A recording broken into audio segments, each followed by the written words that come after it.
apa ini? Cita-citanya apa? Guru? Mau jadi dokter? Video seorang tenaga kesehatan, nakes, yang bertugas sebagai vaksinator, viral di media sosial. Nakes tersebut diduga menyuntikkan vaksin kosong kepada seorang anak SD.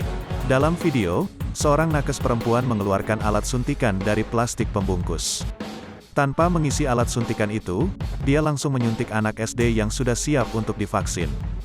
Video ini diduga direkam di sebuah sekolah swasta di Kecamatan Medan Labuhan.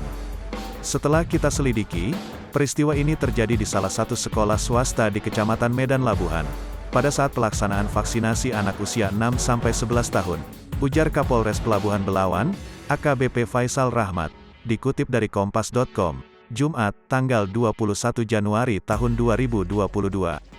Polisi akhirnya melakukan pengusutan terkait video nakes yang diduga menyuntikkan vaksin kosong kepada siswi SD itu. AKBP Faisal Rahmat Simatupang mengatakan, nakes yang bersangkutan sedang diperiksa di Mako Polres Belawan. Nah, itu kita sedang mendalami dan melakukan pemeriksaan. Para nakesnya saat ini di Polres sedang menjalani pemeriksaan.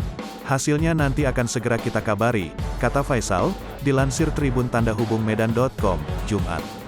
Faisal pun membenarkan, orang tua anak tersebut mencurigai adanya vaksin kosong yang disuntikkan kepada anaknya. Lantas, orang tua siswa SD itu mempertanyakan apakah anaknya benar telah divaksin.